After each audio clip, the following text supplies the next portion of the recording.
ao canal de Estudante de Áudio. Para aquele que está chegando no canal agora, meu nome é Jorge Esteves, produtor há 32 anos que eu trabalho e estudo com áudio. No tutorial de hoje iremos falar sobre qual é a ordem correta do uso das ferramentas na mixagem. Qual vem primeiro?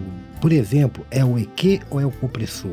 É o compressor ou é o EQ? Iremos explicar isso para que não haja mais dúvida para nós estudantes de áudio. E como eu sempre faço, quero deixar aqui registrado toda a minha gratidão a todos vocês que estão compartilhando o vídeo, todos aqueles que estão se inscrevendo no canal, mandando as suas dúvidas, porque a dúvida de um é a dúvida de muitos, ao mesmo tempo mandando seus incentivos para mim, senhores. Olha, eu fico muito agradecido, que essa é a minha melhor recompensa, como eu sempre digo, porque eu acabei tendo uma surpresa aqui, porque a minha intenção era fazer poucos vídeos, mas eu acabei fazendo um canal que será um canal de estudo eterno por causa disso, dessa família que se criou aqui, essa amizade. Eu acabei fazendo muitas amizades aqui dentro desse canal, o que me prendeu a ele. Então é para vocês esse canal de coração. Desculpa às vezes não ter um roteiro, eu não faço nada de ordem, eu não entendo muito de vídeo, como eu sempre falo. É feito sem roteiro, sem nada, mas é feito de coração, dentro da minha experiência, passando isso como um estudo para os senhores. Então muito obrigado a todos e vamos iniciar então o tutorial de hoje, que é falando sobre a ordem das ferramentas dentro da mixagem e masterização. Vamos começar pelas duas ferramentas mais básicas, porque entendendo elas, nós vamos entender todos os outros processos que nós vamos falar, né? De reverb, né? Dos FX e de todos os outros, que é equalizadores e compressores. Qual vem primeiro? Qual é a ordem correta de botar isso na mixagem, na edição de um áudio? Eu vou pedir agora aos estudantes, vamos parar tudo e vamos prestar bastante atenção, que hoje vai pedir esse estudo de hoje requer que você preste bastante atenção nesse início, para que entenda bem isso, que eu não quero dúvida. Como você fala, isso aqui é um canal para estudo, não pode haver dúvida ao final. Relembrando que esse processo ele é utilizado para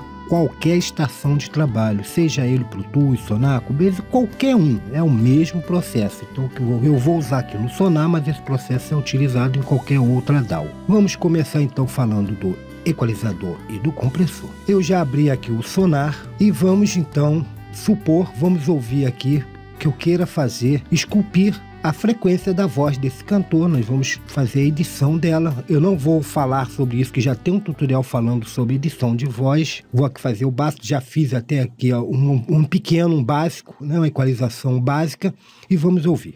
Quando eu tento abrir a porta para seguir um novo mundo, eu deixo para depois.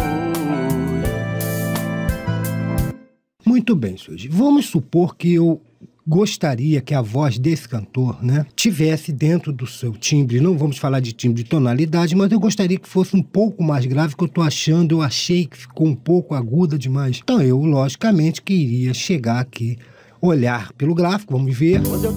Ó, iria aumentar, dando um ganho nas frequências mais graves da voz dele. E veja que agora, ó.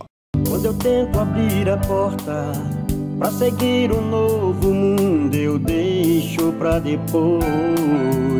A voz dele passou a ficar um pouco mais grave. Agora, senhores, vamos supor que então, depois disso, como é uma coisa que sempre acontece, que isso é o mais usual, e eu vou explicar por que isso é o mais usual, mas isso não quer dizer que tem que ser assim. Você vai inverter essa ordem dependendo daquilo que você deseja. É isso que é importante. O que eu quero conseguir com essa edição? Então essa é a pergunta. Dependendo, então a resposta eu já vou dar. Dependendo do que você queira com a edição, o compressor ele vai vir primeiro do que o equalizador, ou como pode acontecer de você querer um outro tipo de edição ao qual o equalizador vai vir primeiro. Como o básico, geralmente a pessoa só quer fazer essa timbragem na voz ou no instrumento, seja qualquer coisa que eu botei a voz, mas isso é válido para todas as peças aqui, com todos os áudios, todos os arquivos de áudio, qualquer arquivo de áudio, guitarra, baixo, bateria. Então, como já estamos lá no passo a passo da mixagem, naqueles estudos, isso é válido. Então, logicamente, depois que eu fiz esse tipo de edição,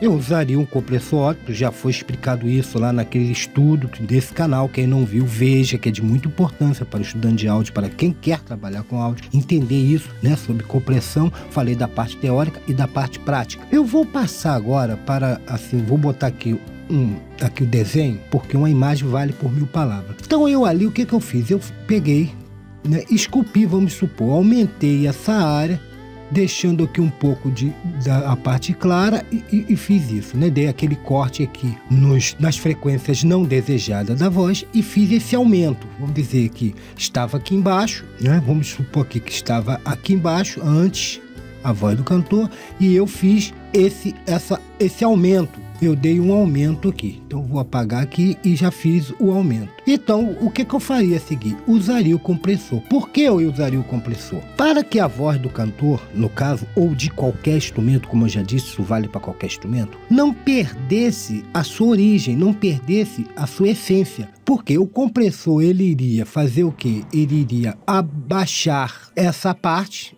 ele ia simplesmente comprimir e aumentar, normalizando isso, quer dizer, não deixando que a onda, né, as frequências, o desenho da frequência, o envelope da frequência tonal não perdesse a sua essência, senão estaria modificando um pouco a voz do cantor demais. Então, você faz isso, você bota aqui, vem primeiro o EQ e depois você vem com o compressor, né, a seguir vem o compressor. Por que vem o compressor? Para fazer isso, que assim você não perde muito, que ele achata aqui, aumenta essa parte e com isso ele normaliza como era antes a onda, sendo que dará mais ganho na parte que eu quis, da parte mais grave da voz dele. Mas isso sem ser, porque durante toda a voz, o que acontece? Se a gente olharmos lá o processo de voz, a gente prestar atenção aqui, eu vou tocar. Quando eu tento abrir a porta pra seguir um novo... Vocês verem que quando você está cantando, você fala assim, quando eu quero abrir a porta. Ou seja, tem hora que a voz vai realmente para o lado mais grave e tem hora que vai para o lado mais agudo.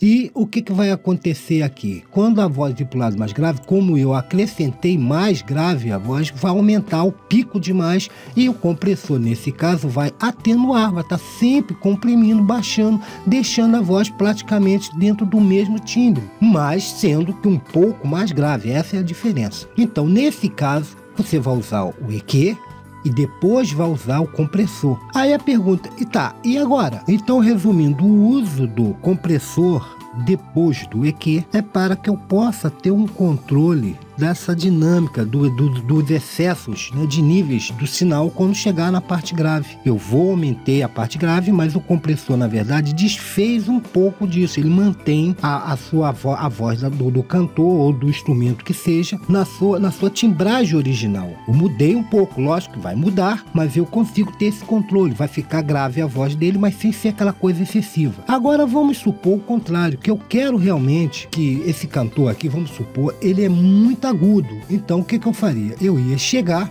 e ia atenuar nessa parte aguda da voz. Vamos apagar aqui então, como se eu estivesse usando o compressor, o equalizador, e iria atenuar e aumentar a parte grave. Nesse caso, eu usaria, já que o meu desejo é realmente mudar essa timbragem da voz, era usar o compressor. Viria aqui antes, o compressor ele viria primeiro ele normalizar, vamos botar assim entre aspas, essa frequência e a seguir eu esculpir a frequência como eu esculpi aqui. E com isso, a saída final do áudio seria um pouco deformada, ou seja, eu ia deformar a voz do cantor, ele ia passar a cantar bem grave, retirando o agudo da voz. Nesse caso, para esse tipo de efeito, eu usaria o compressor em primeiro plano, o que não é muito usual para esse tipo de edições. Resumindo, quando eu quero, por exemplo, às vezes está faltando uma frequência, ela está muito baixa, né, em relação a outra no toque, houve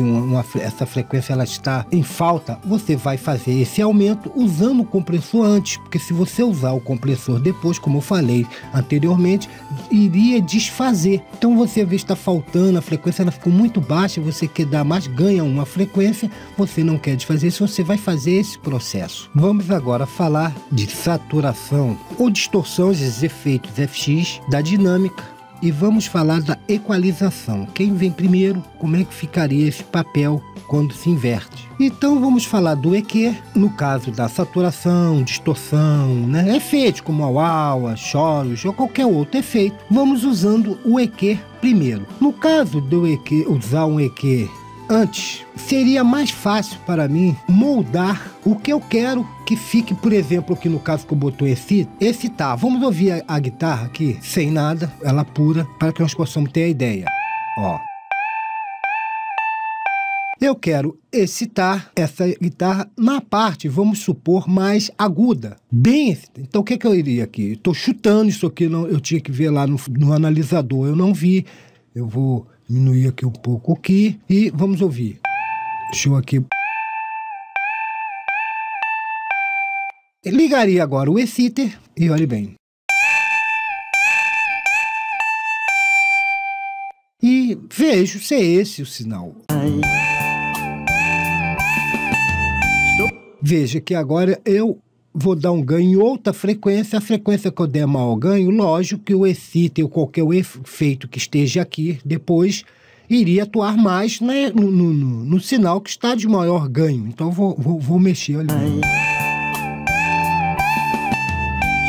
Vê que agora passou a ser a parte mais grave da guitarra. Vou aqui botar só a guitarra para ficar melhor. Eu escolho a parte que eu quero. Então, nesse ponto, o EQ é melhor vindo antes da saturação ou do efeito qualquer. Agora vamos fazer ao inverso. Já inverti aqui as ferramentas na parte que não tem nenhuma função, vou inverter aonde realmente faz efeito aqui o processo. Vou botar primeiro agora o exciter e depois vou tirar aqui coisa. Então vamos ver o que acontece, senhores. Nós sabemos que qualquer distorção ele gera, né, muitos harmônicos e muito mesmo nas altas frequências. Então, quando você gera essa alta frequência, né, desordenada, que no caso, né, desordenada porque é o controle, lógico, você está querendo aquilo. Você pode simplesmente ter um controle melhor dessa geração, dessa produção de harmônicos. E botando o EQ depois, torna mais fácil. Vamos ver, ó. Vamos dizer que eu queira um corte aqui, ó. Com isso, eu consigo controlar esses harmônicos, eu diminuo um pouco, quer dizer, você botando o EQ depois, você controla melhor esses harmônicos, não o efeito em si você controlaria por aqui, ó.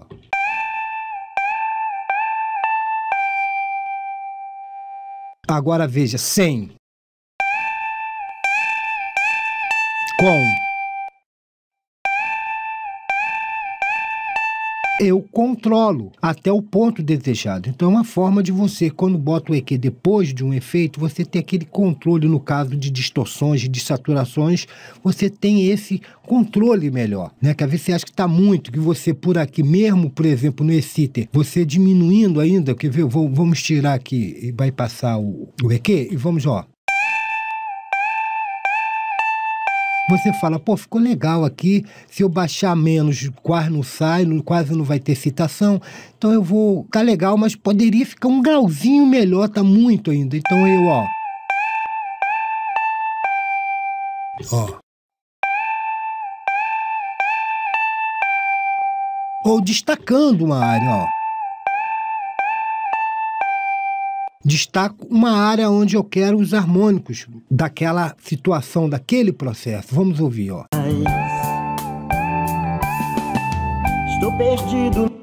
Bom, senhores, agora vamos continuando, botando agora mais um vilão, que é o compressor. Você usará o compressor, que eu já coloquei aqui para adiantar, em primeiro, vê que ele está aqui em primeiro plano, antes do FX, por uma questão de tornar todo o processo adiante mais suave, no caso, principalmente da saturação e da distorção. Porque ele vai tornar suave, senhores, porque como, vamos aqui fazer o seguinte, vamos supor esse aqui mesmo. O compressor, ele vai fazer o quê? Atenuar esse sinal que está excessivo, aumentar o outro. Com isso, o efeito ficará mais por toda a gama de uma forma assim, sem que haja muito pico excessivo, e com isso o efeito em certos pontos onde está o pico excessivo, porque não houve, vamos supor que eu não bote o compressor antes, ele naquele ponto, lógico que ele vai saturar mais, ele vai atuar mais naquela parte onde houver aquele aumento, vamos botar assim de outra forma, de volume naquele momento. E com o compressor antes, o que acontece?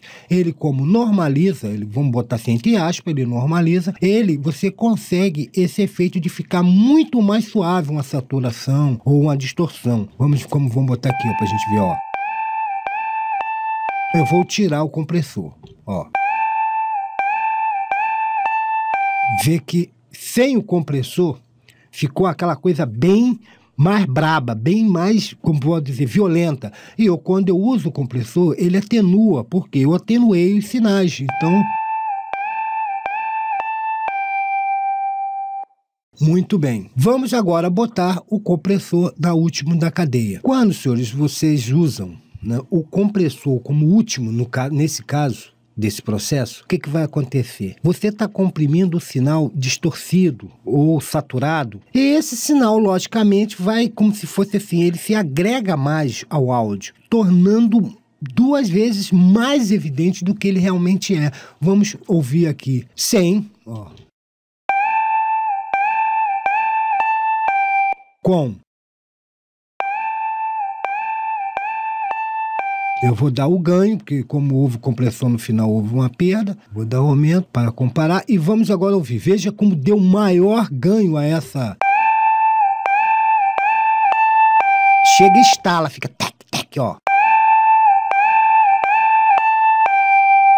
Isso é para quem quer uma distorção ou uma saturação muito braba. Então você vai usar ele para que realmente ele comprima essa saturação junto com o áudio de uma forma mais drástica. Então, nesse caso, você vai botar ele no fim dessa cadeia de processo. Vamos passar para outro, que senão esse tutorial vai ficar muito longo. Vamos, por fim, falar de equalizador e reverb. Para fechar esse módulo seu de hoje, esse estudo de hoje, eu devo dizer que é muito importante a equalização, esse tipo de processo que é a ambiência. Eu vejo muito materiais por aí, que talvez por esquecimento, que vem com esse defeito. Eu considero, gente, pelo amor de Deus, eu considero isso, para mim, um certo defeito, um desleixo um pouco da edição. Então, no caso do reverb, vamos ouvir a voz desse cantor que está sem. Aqui eu só botei aqui um plugin, no caso, que é apenas mais para de EQ, né, de uma equalização doida que eu fiz aqui, e vamos ouvir. Quando eu tento abrir a porta, não tem ambiência a voz. Então, nesse caso, senhores, como eu vou lidar com a ambiência, eu vou abrir o console, vou criar, né, um bus estéreo para ele, vou colocar em primeiro plano, logo eu vou colocar um equalizador, qualquer que seja ele, uso equalizador de 2 bandas, não preciso mais do que isso, e vou colocar um reverb. Pronto, senhores. Coloquei o reverb, vou aqui usar um preset rápido, que eu não tô, para a gente não perder muito tempo. Vou passar esse processo para a voz do cantor, né? Vou aqui inserir aquele send para cá, que no caso é o F, né? Se for lá no console, ó, é o F. Vamos ouvir. Quando eu tento abrir a porta para seguir um novo mundo, eu dei. Vamos diminuir um pouco, tá excessivo. Quando eu tento abrir a porta para seguir um novo mundo, eu deixo para depois. Senhores, notem que aqui eu fiz um corte no depois que ele cantou, mas olha o que acontece.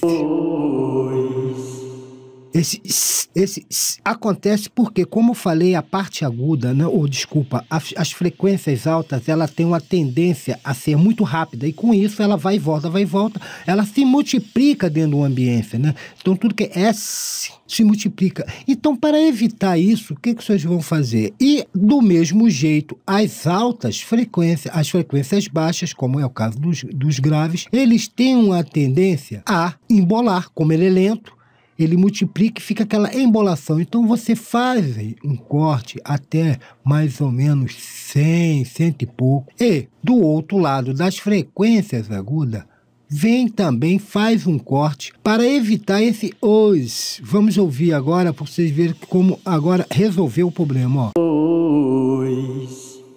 Diminui, mas você tem não o controle. Não consigo mais fingir. Eu preciso resistir. Porque o EQ está vindo antes do reverb, com isso há o corte. Isso, no caso, senhores, que é por isso que muitos dois, como vocês podem ver aqui, eles já vêm com esse corte, como foi explicado lá, para evitar que se eu não tirasse aqui, para tu ver que ainda tem, se eu não tirasse aqui, como é que ficaria lá a situação? Olha, vamos ver agora, ó, sem nada, ó.